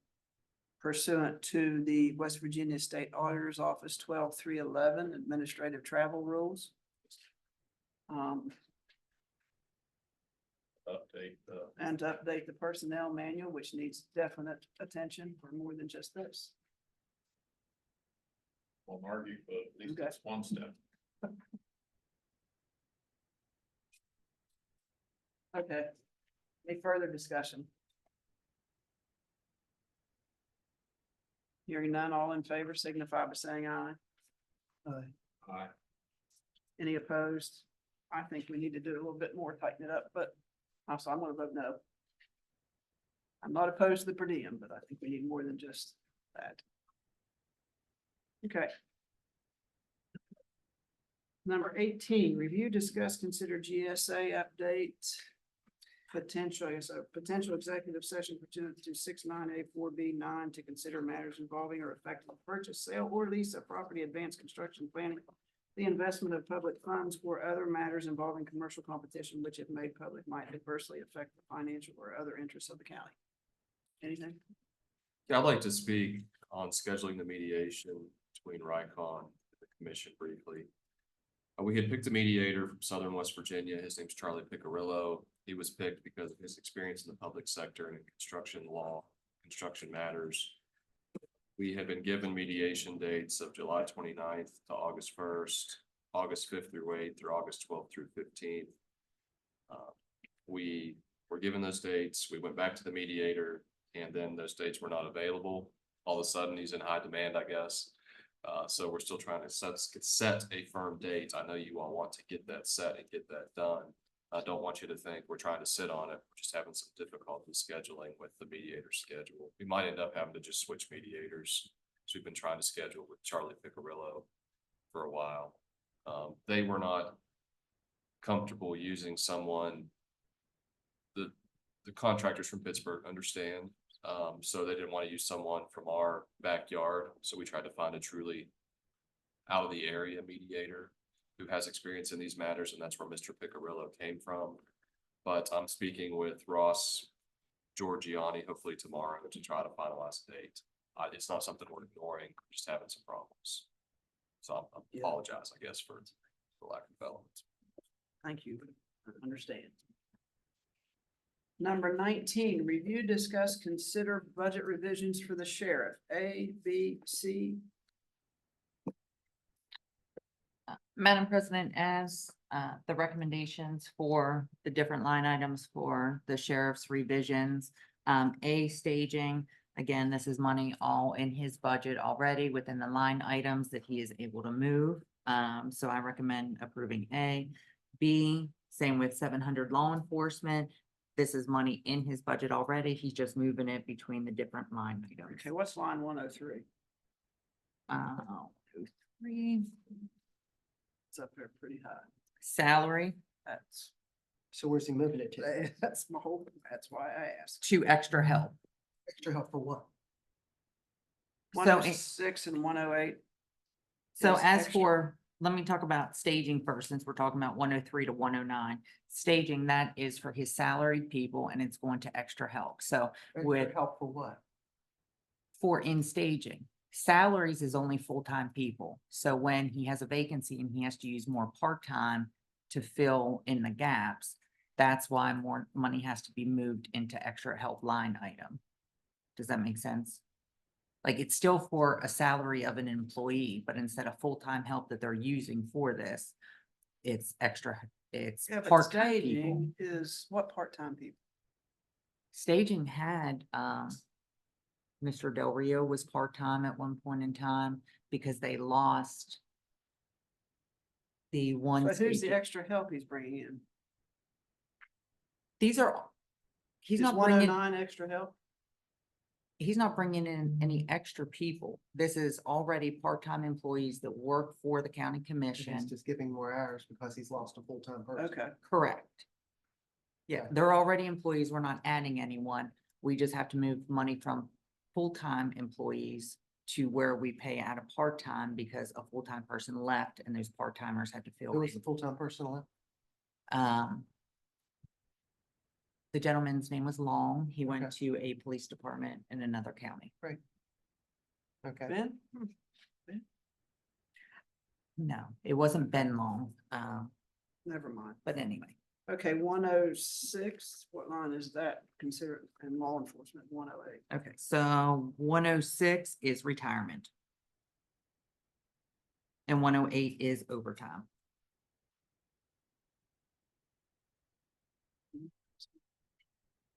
So $18,000 is going into overtime? from 103 from salaries to 108. Yes. So why are we doing that? Cause you must have ran out of money in overtime.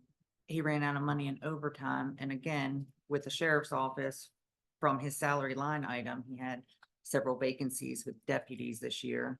That, and you know, with the deputies, you can't just hire someone next week. They have to go through the process and the list and everything else. So other deputies are probably gonna have to work overtime to fill in those gaps. Okay, We stand on that, right? We short hold on the entire company. He hired two. There's one other that is going through the process that hopefully we'll be hiring. Where does that put him? That, I'm sure he's still short. I believe he'd be still short one. I would have to double check. I don't want to give you wrong information. I don't want to confirm that. What's the matrix for determining whether he's short or overstaffed? I don't know that there is a matrix, but there may be something out there. yeah, I mean- we have the most per capita, most deputies per population in the state. The density. Mhm. That is correct.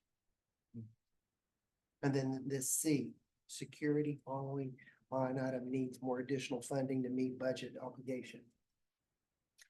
So as for C, he did go over the budget for this fiscal year, but we have money from last fiscal year for security. Last year, we had a carryover of 135,000 that was not used in the security budget to carry over to this fiscal year, which is 104.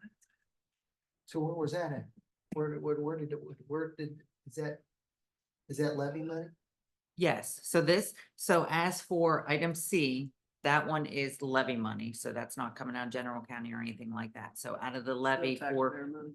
fiscal year ending in 23, What's that? Oh, levy fund. correct.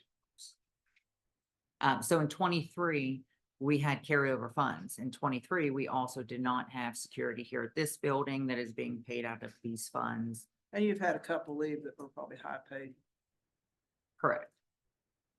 positions. So all we're doing then is moving 2023 money into the 2024. That We is know how correct. much. So for 2024, he will need a total of 104,000, 104,139 to make that budget whole, which, So that'll take care of C. yes, that'll take care of C. So you can approve C. I can take care of those So changes. so he needs money between now and July 1st. This is for last fiscal year that just ended for, July 1st. correct, And yes. So he's short 104,000. on day 11. No, this is for last fiscal year. We're in a brand new fiscal year. Let's say that, so he's making up last year's overage. Correct. That is correct. Okay. And we're able to do it at this point in time. It's vital services funds. It doesn't have to go in front of the auditor, stuff like that. That's why this is being taken care of now. So now, the question I have is, are we gonna address the overage for next year so we don't? Because we're not gonna have any carryover next year. We are going to address the issue because it was very clear in the budget meetings this year when I believe I made a recommendation to have money in contingency in case security went over. Commission was very adamant that no, security has a budget. We need to stick to that budget and not go over. As in the levy. Yes. So, We didn't approve this carryover as far as what to do with it. we can't do anything with it but security because it's for security. Well, I mean, how to spend it security, we did security straight on levy. Well, I think not. Correct, security. So we get a whole number of $586,743, and then we break it up This in would just be however we want. excess money, Patsy, that if for some reason the X-ray machine blows up or something. Speaking, Yeah, well, what do you got down there? that's what I'm asking. Okay. Why is the old one downstairs in the garage in this building? I mean, will it's have, old. I'll have to find out the answer for you. Sorry, I didn't mean, No. he reminded me of that. Yeah, so I don't think, we didn't approve any more money, but he's just taking Moving it and moving it over. Because there was the extra year left. It was extra, so it just moved over. Correct. All we're doing is So it's been- moving already allocated money for Yes. security from one fiscal year to the other. So let me ask you this, to save the taxpayers money for the next levy, we can carry over money legally each year? Because we just did it, right? We did, we, It's money. But it has to go into that one. Specific with the levy purpose prior. Then why, my question is do we even have security in this building? Why don't we just sandbag it so we don't have to hit the taxpayers for it next time in the levy and use all the money at the courthouse where it's needed? I mean, why is there security in this building? we have discussed and had security Let's in this. discuss that. I mean, why is there security in this building? There's not at the DMV, There is not. there's not at the Expo, there's not at Kroger's. There's not at Boscos, there's not at Planet Fitness. I mean, why are our taxpayers paying people constantly in this building to do exactly, I'm not sure. Where else, other than the courthouse, is there security? And the federal court system at the post office? I mean, why don't we just sandbag half our money and next time not even have to put it in a levy and save our citizens a fortune? I mean, that could be a decision that commission chooses to make if you want to do away with security from this building. Put it on the agenda Uh, next week. We could, and well, better yet, why don't you come back to us and let us know how much money we can save by not having security in this building for no reason whatsoever? All right, And let us know if the three of us can make a financial decision that puts money in that building that we actually don't have to ask our citizens for next time. okay, and I'll let you know, there'll be a couple, probably some elected officials that show up for their opinions, whether we should have, security in this building. Elected officials show up for security in this building. That will come and talk why they feel that there should be security in this building as well. Okay, I'd like to hear that. Okay. Cause this is a place where you get divorced. You don't get divorced, you do file the paperwork here, that is correct? you Or don't. no, you don't file the No, you paperwork. Anything No, no, no. over here. The only, the thing is tax collection. They collect money in the clerk's office. They collect money at the DMV? Collects money at the Exponent? You collect money in your office, Trey? I recently used them in the commission office last week. Occasionally? Oh, I mean, we use them here at the commission. We do? Yeah, they've been with several commission meetings, taking care of stuff going on out in the hallways. This is the only commission in the state of West Virginia I've ever been that there's not been a sheriff. I've been to 55 counties. And I will say I did have to call security up to the commission office last week for us, for a gentleman. That's why we have deputies. Guys, Not Billa. that's why they come. That's why you call 911. I don't have a deputy, a security person in my house, but if Susan breaks in, I'm calling 911. I mean, this is just, we just champagne on a beer budget. All right, we'll talk about that later. I mean, we're so. Okay, so now that we're clear off the mark here, what's the pleasure on 19? A through C. Go through budgets. Motion to approve budget revisions 19A through C, correct? Yes. Okay. I'm not gonna ask that question. All in favor signify by saying aye. Aye. Any opposed? Okay, motion carried. Number 20, review, discuss, consider budget revisions A through C. Once again, So, Madam President, we do not have anything for A and B at this time. They will be on next week's agenda. Hopefully our books get closed out today. I do have one for coal severance, which is actually by state code required by the 15th of July. We were able to have a carryover in our fund balance for coal severance. Originally, during budget time, we budgeted $450,000 to be our carryover amount. We ended up with $926,648 total. So that would be increasing that fund balance by $476,648 for total of $926,648. It'd be my recommendation that we put that for the time being in 401,458 for capital improvements, and then commission can decide from there how they choose to use those extra funds.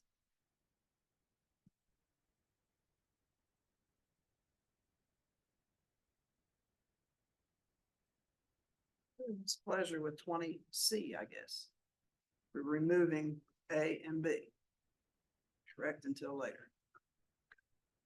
Motion as the county administrator stated.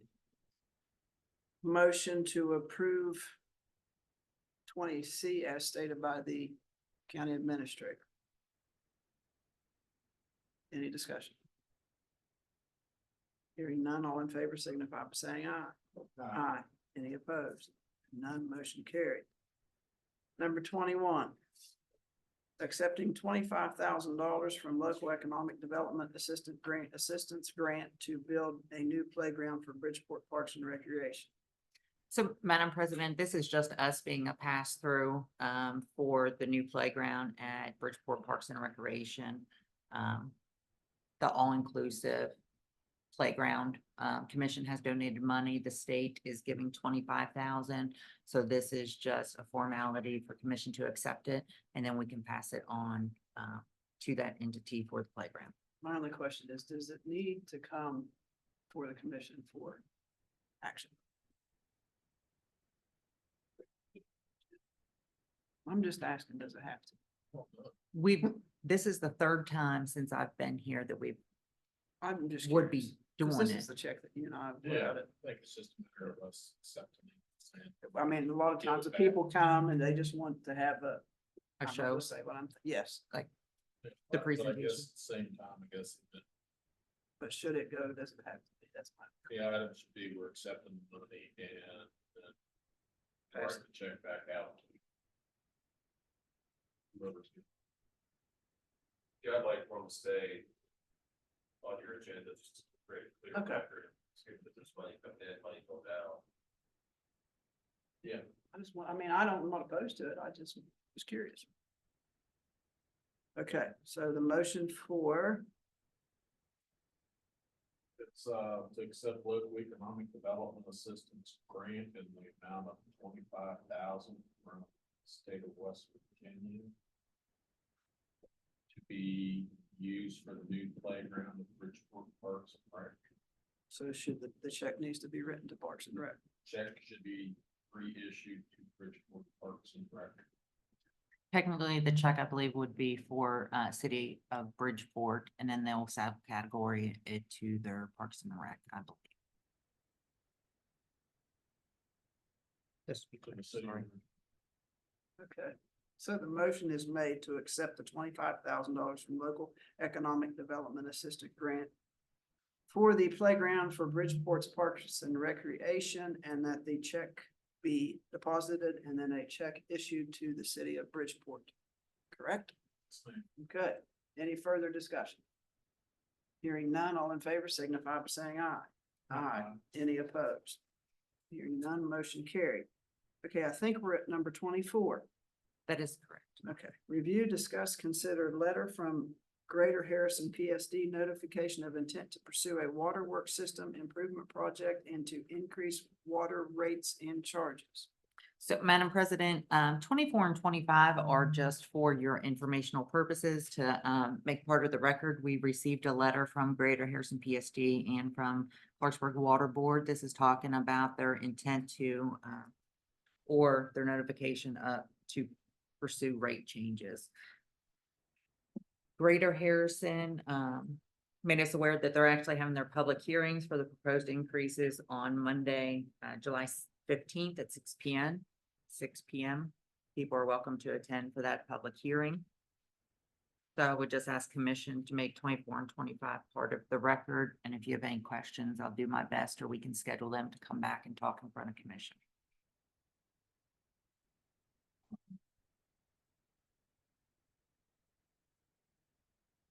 I'd love to hear exactly what the passed in the last few years.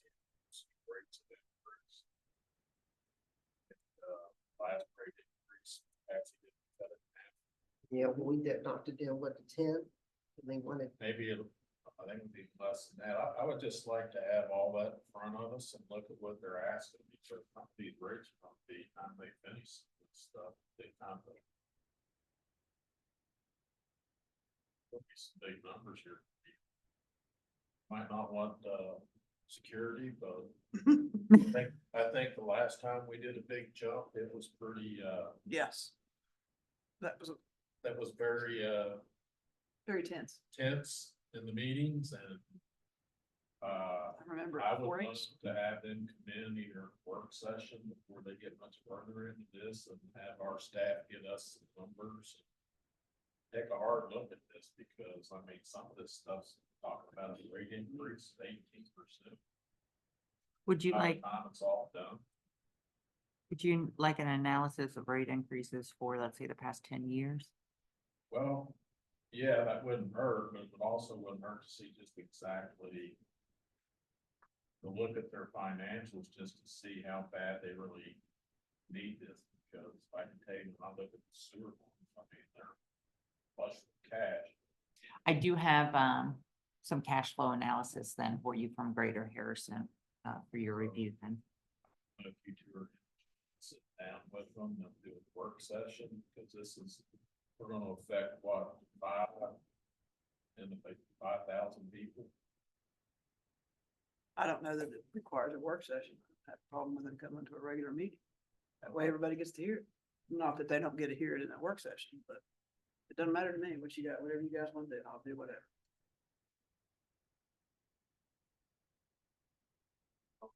Once their first meeting, I think we need to talk about where their first grade meeting. Their Greater Harrison's public hearing date is July 15th. Conveniently.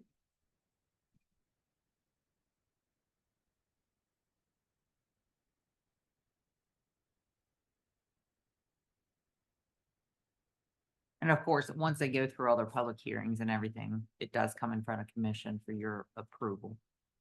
We held some public meetings at Parks and Rec last time. I'm sorry. It was packed. It was. Okay, so I guess we'll figure something out, or Laura can work on that. Yeah, I mean, we can start working on the numbers. It's pretty helpful.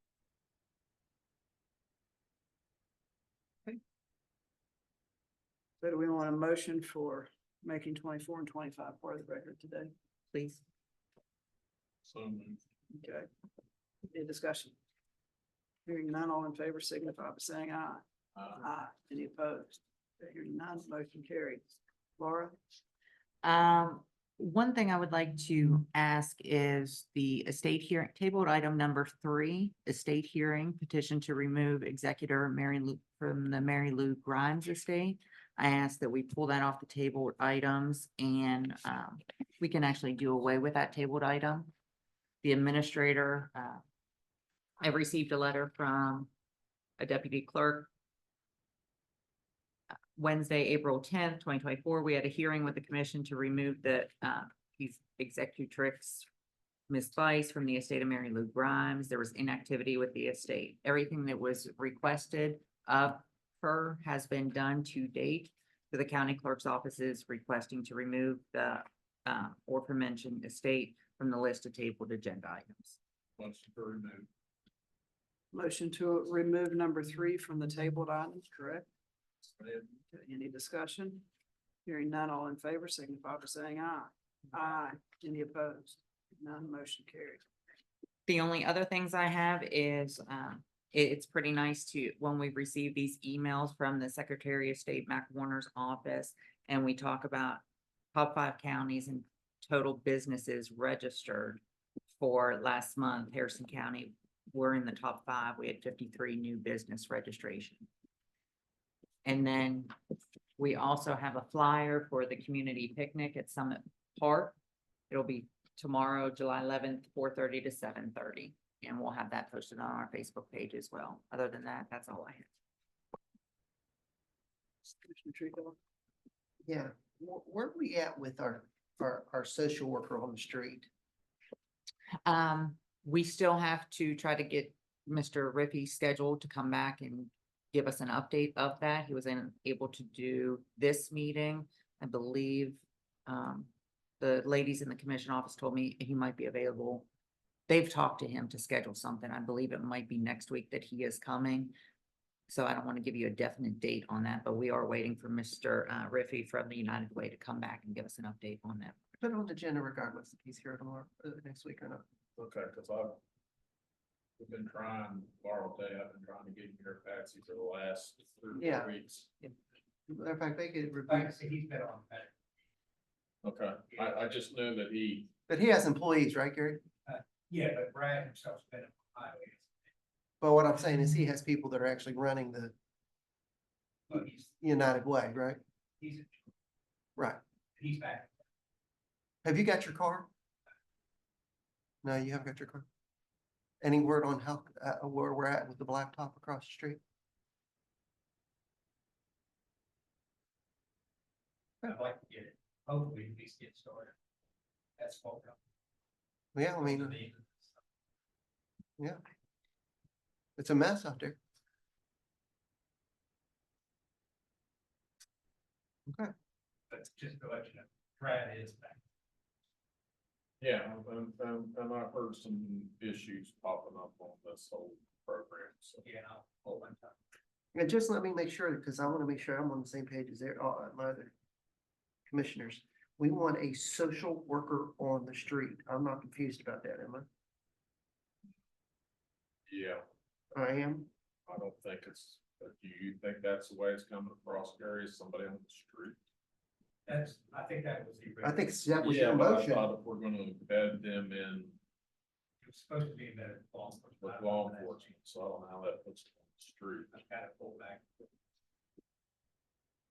That's what I was always told, they were gonna be embedded and follow up with an police department, not going around. The original attention I brought. David, we can't even get a side-by-side full when we're pounding on the rail trail going 195 miles an hour. You think you and I are gonna be able to work with this to get this? I mean, who are the kids? Patsy, I mean, just fund it over there, and that way we control it. could agree more, and it's nothing against, because the Lord knows they do a fabulous job over there, and the money they contribute to this county is amazing.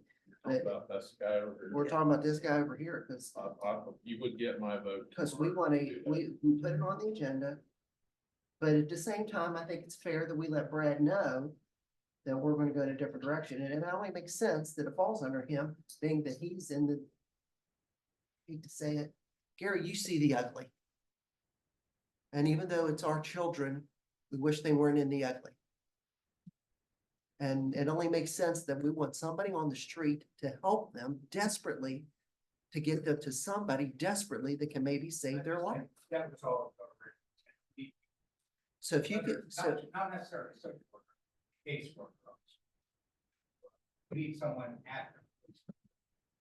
I think it started out as social worker and then it ended up as caseworker, Yeah, we just need the right or person. vice versa. we just need the right We're person. not going counseling to them, getting there. To getting them help, and then- getting them help. But a social Get 'em where worker they need knows to where be. to send them and to That's who, the because important every situation, unfortunately, and I speak from family experience, as we all do in the room, is different.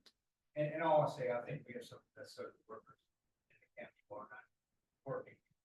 Then let's revamp this. Let's make sure we do this right. This is important. That's why this money is so important. So may I have clarification? I would like to say that with United Way, have them come for an update, so we hear from them, and it's part of a record, what they are doing with the money that we were allocating to them. If it is not what is in our view, then we reallocate it to community corrections. Is that what I'm understanding? Absolutely.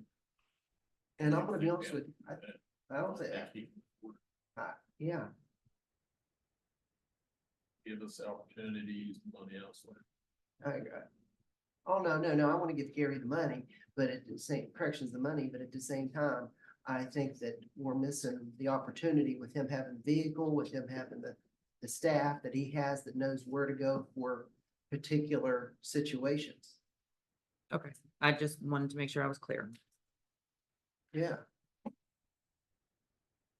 Anything else? yeah, and get with Gary and please, it's.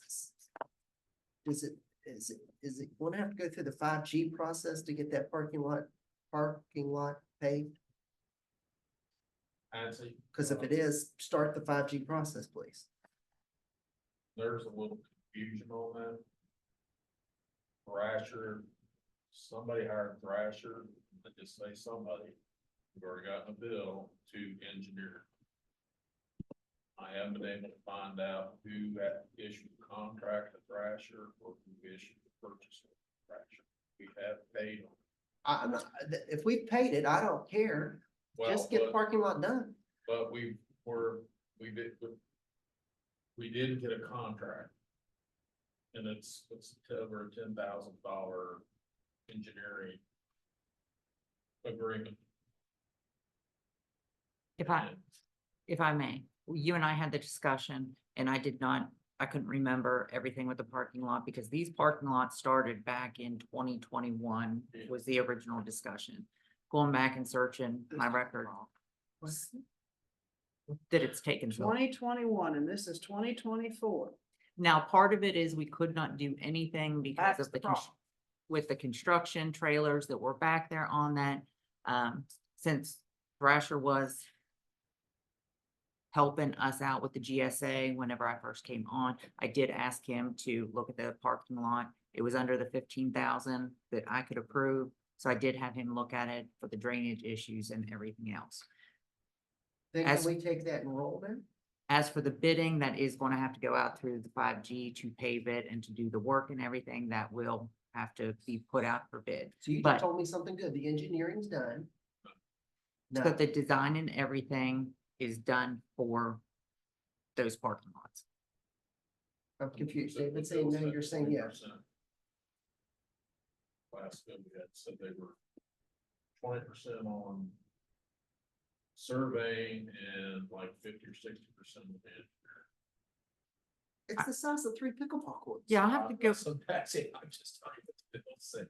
Let me get clarification, bring it up in next week's agenda, because what I have, we're ready, we were waiting on, the city of Clarksburg's engineer said that, yes, this is what we can do. He's okay with that. He retired. We had to check with the new city engineer. Mr. Biller has been on vacation. Discussion. Sidewalk, Correct. So let me get official answers for you. I don't want to tell you anything wrong, and I will bring all that back next week. and we need to get a lease of the community first. Yes. We need to get a lease with Criminal Crossing. And Gary, why would we build a brand new parking lot and not put a pretty sidewalk? Okay. We're all on board. Well, I'm not saying we're not, it's just that my thing is gravel lot, I know It's, the city, I don't think you're allowed to have gravel lot. you're not. You're not even allowed to have it in front of your house, Yeah, so, I mean, that's the, and you know, it's what about it, we have a lot like but that. everybody does. It's gravel, people start parking there, and then it's hard to take the horse back in the farm, when people start, then you're gonna have to start, Oh, it's full. yeah, so. And we wanna use it not for our employees, but for our clientele. They're spending more time trying to find a parking place than they are coming in. Yeah, ask Joe Foot. I should care. No, we're not done. No, we're not. comments. Comments? You? Well, I got mine out of the way. Well, I just have something it's eating at me and I have to get something off my chest. I just think this is not the right right forum to go after commissioners for certain reasons. And I saw 2 of them today, and I just think this is not the right place to do that. That's all I got to say. Commissioner? Okay. All in favor? Aye. Aye.